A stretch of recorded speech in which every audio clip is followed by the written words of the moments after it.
Nike's trading at its 52-week low at $89 per share, down 16.6% year to date and over 26% in the past 12 months. So is this a good opportunity to buy the dip, or will the stock continue going down in 2024? In this video, we will answer this question by analyzing the Nike stock, reviewing important financial metrics, comparing the stock's performance against competitors, and assessing the stock's dividend safety. By the end of the video, we will run the numbers through our valuation model, deciding on an acceptable buy price with a reasonable margin of safety. Founded in 1964, Nike is an American athletic footwear and apparel corporation. It is the world's largest manufacturer and supplier of athletic clothes and sports equipment, and is over 3 times the size of its closest competitor, Adidas.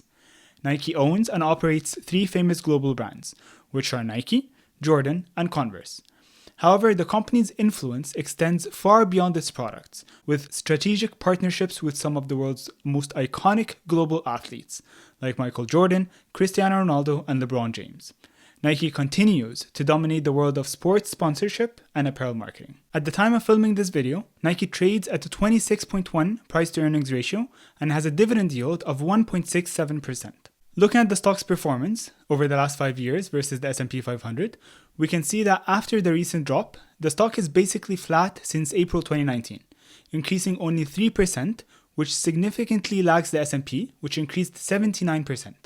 However, if we compare their performances just before the stock started declining in November 2021, we'll notice that Nike was actually outperforming the S&P by almost 46 percentage points. So is this underperformance a result of weakening company fundamentals, or could it just be an irrational overreaction from investors? Make sure to stick around until the end as we unravel this mystery in this video. Now, when comparing Nike's performance with its competitors, Adidas, Puma, Deckers, and Skechers over the last 5 years, we see that Nike's 3% return comes right in the middle of the batch. Deckers and Skechers outperformed with returns of 480 and 69%, while Adidas and Puma lagged behind with 17 and 25% decreases in their share prices respectively. Moving on to Nike's financial statements, we can see that revenues grew from $38.1 billion in 2018 to $51.5 billion in the trailing 12 months. That's a CAGR, or a compound annual growth rate, of 7.4%. Similarly, we see that net income increased from $2.2 billion in 2018 to $5.3 billion, which is a very healthy CAGR of 23.6%. Now, you will notice some inconsistencies year to year, with both metrics decreasing in 2020, as well as some more recent decreases in net income, which is due to the cyclical nature of Nike's business operations, and is more or less the main reason behind the stock's underperformance since 2021. Cyclical stocks are more sensitive to macroeconomic conditions and systematic changes in the economy. They tend to underperform in less attractive environments like today, with these rather high interest rates, but do really well and produce higher returns in periods of economic strength. Therefore, I think it's best to evaluate cyclical businesses over longer timeframes. With that in mind, we can see here that over this 5-year period, Nike does have healthy growth rates for both top and bottom line, with net income more than doubling since 2018. As for the balance sheet, we can see that the cash balance in 2018 was $4 billion and increased to $10 billion in the trailing 12 months, which is a CAGR of 23.5%.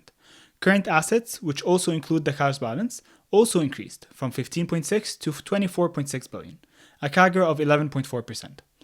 Net debt, which is the sum of short and long-term debt minus cash and cash equivalents, increased from negative 560 million to 2.3 billion. That's a compound annual increase of 43.2% per year. I know it says here negative 12.1, but that's because the normal CAGR function does not really handle negative values well. So you have to use absolute values, which I did to get the correct value, which is 43.2%. Now, again, we can see here the cyclicality of Nike's operation in its cash balance as well as the net debt. For example, you can see here that the net debt turns negative in periods of growth and increases in periods of decline.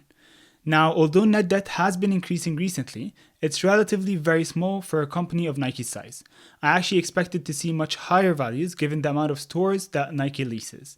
Also, if we take a quick look at Nike's quarterly performance, we'll see that net debt has been decreasing as the company has been paying off some of its debt.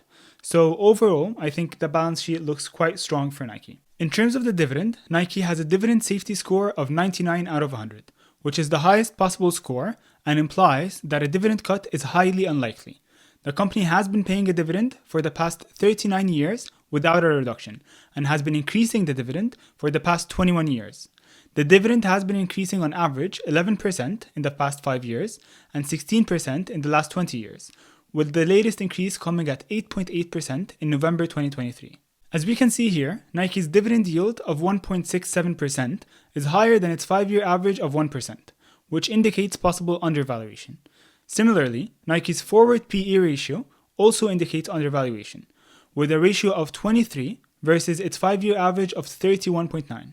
Now, as always, we do not look at any metrics in isolation and will only make conclusions by the end of the video. Nike's earnings payout ratio is currently 39%, which is lower than our preferred 60% threshold. We generally want it to be less than 60% as it gives the company space to continue increasing the dividend in the future. As you know, I personally prefer to use the free cash flow payout ratio as the earnings payout ratio can be subject to accounting manipulation. Again, anything under 60% is our preference. And as you can see here, Nike's free cash flow payout ratio is currently at 34% and expected to drop to 33% in the next 12 months. Nike's shares outstanding have decreased from 1.8 billion shares in 2018 to 1.5 billion shares today. That's a 14.9% decrease in this 10-year period, which is really good to see. We generally like to see declining shares as it signifies that our ownership stake in the company is getting bigger and that the company's profits are being distributed on less and less shareholders. Now, coming to my favorite metrics, which are return on equity and return on invested capital, and just in case you're new to the channel, a high return on equity usually signifies a company's moat, while the return on invested capital reflects management's ability to effectively allocate and reinvest capital. We generally like to see a minimum of 10% for both metrics. However, as I always mention, these thresholds could change slightly depending on the industry. As we can see here, both metrics have been consistently surpassing our 10% threshold, averaging 34 and 26.9% respectively over this 10-year period. As for net debt to EBITDA, which is earnings before interest, taxes, depreciation, and amortization, we like to see it under 3 for most companies, and it is currently well under that threshold at 0.2. This basically means that it would take Nike less than 2 months to pay off all the company's debt with their net cash on hand. We observe the same thing for net debt to capital and interest coverage. As we discussed earlier, Nike has relatively small amounts of debt, despite the recent increases. Both metrics comfortably surpass our preferred thresholds, indicating a healthy balance sheet and a very safe dividend. As always, before moving on to our valuation models, let's quickly see how Nike performed in the last recession of 07-08, especially with the ongoing speculations of a potential recession looming. As we can see here, Nike actually increased the dividend during the recession. Its sales decreased by 6.6%, which was still above average growth during that time, and the stock actually beat the S&P 500, declining 36%, while the S&P declined 55%. I honestly expected much worse performance from Nike given its cyclicality, so this is really good to see. Jumping into our valuation models, we'll be reviewing 4 distinct models to get our intrinsic value and acceptable buy price. If you're enjoying the content so far, please smash the like button and subscribe to the channel to ensure that you're notified once we release similar videos in the future. Our first valuation model is the discounted free cash flow model, where we estimate Nike's intrinsic value based on the present value of their estimated future cash flows. You can see here the free cash flow that Nike generated over the last 10 years, growing at an average 40.1% per year. Analysts are estimating a 12 to 13% growth rate, so I took the average of that, which is 12.5%. Using an 8% discount rate, we get the present value of all future cash flow as well as our terminal value. Adding them together, plus cash and cash equivalents, minus total debt, we get our enterprise value, which is the estimated total value of the company. Dividing the enterprise value by the total shares outstanding, we get a fair value of $123 per share, which is higher than Nike's current stock price, indicating undervaluation. Now, historically, the S&P 500 returned 8 to 10% per year, and while past performances are not a guarantee of future returns, you might want to consider a higher discount rate, say 9%, given the additional risks of investing in one company versus a diversified ETF. With a 9% discount rate, our fair value decreases to $100 per share, which is still higher than the current price. For this video, I'll keep the discount rate at 8%. However, if you would like a copy of these valuation models to use your preferred discount rates or maybe change any of my assumptions, you can now get one using the link in the description below. The second method is the multiples valuation model, where we obtain Nike's fair value based on the multiples of its competitors and companies within the same industry. We do so by getting their current PE multiples, calculating the average PE, and multiplying it by Nike's current earnings per share to get a fair value of $78 per share, which is lower than Nike's current price, showing signs of possible overvaluation. Now, you will notice that I omitted Adidas from the calculation because their earnings are currently negative, so the company doesn't have a usable PE. The third method is the dividend discount model, where we estimate Nike's fair value based on the present value of future dividend payments, specifically used for dividend paying stocks. You can see here Nike's total dividend paid per share in the last 5 years, which grew on average 11.3% per year. Now, given Nike's dividend track record, I think it is possible that they continue to increase the dividend at this rate. However, considering the current high interest rate environment and the company's increasing debt levels since 2021, I chose to be a little bit more conservative and go with a 7% growth rate for future dividends. Discounted at 8%, we get a fair value of $149 per share, which is still significantly higher than the current stock price. The last method that we will review today is the historical multiples valuation model, where we estimate Nike's fair value by considering the normal PE ratios that the stock traded at historically. In our analysis, we'll use the 5, 10, and 20 years normal PEs. As you can see here, the Nike stock was trading at an average 34.2 PE during the last 5 years, 30.3 in the last 10 years, and 24.3 in the last 20 years. We calculate their average and multiply it by Nike's current earnings per share to get a fair value of $102 per share. Now, although you won't see many people using this valuation model, this is actually one of my favorite stock valuation techniques because it takes into account if a stock usually trades at a premium valuation. If we take Nike for example, Nike currently trades at a 26.1 PE, which would generally be considered expensive for most companies. However, when we compare it with the stock's historical PE ratios, like we're doing here, Nike turns out to be undervalued. But why? Simply put, high-quality companies such as Nike that have a strong moat and consistently grow over time deserve and usually get a price premium by investors. This means that investors are willing to pay more for a company like Nike over other slower-growing companies with lesser overall qualities. Hopefully that was clear, but let me know in the comments below if you would like me to make a video specifically about this model to explain it in a little bit more depth and give you more examples. Finally, to obtain our intrinsic value and acceptable buy price, we take the average of the 4 fair value estimates generated by our models. The intrinsic value we get is $113 per share, which is higher than the stock's current price, but lower than its 52-week high. Without a margin of safety, the stock would be a buy at the current price. However, we always want to have a margin of safety to protect against downside risk. For high-quality companies with a wide moat, strong balance sheet, and good forward-looking data, a 10% margin of safety could be justified.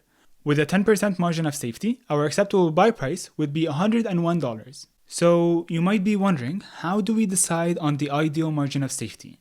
And the short answer is, it depends. You must consider the risks associated with the industry or the sector that your company operates in, as well as your risk tolerance to determine a reasonable margin of safety. When it comes to Nike, there are 2 main risks to consider: rising input costs stemming from high inflation in recent years and lingering supply chain disruptions, which together have been putting pressure on Nike's profit and operating margins. As you can see on the screen right now, Nike's gross profit, operating, and profit margins have been on a decline since the highs of 2021.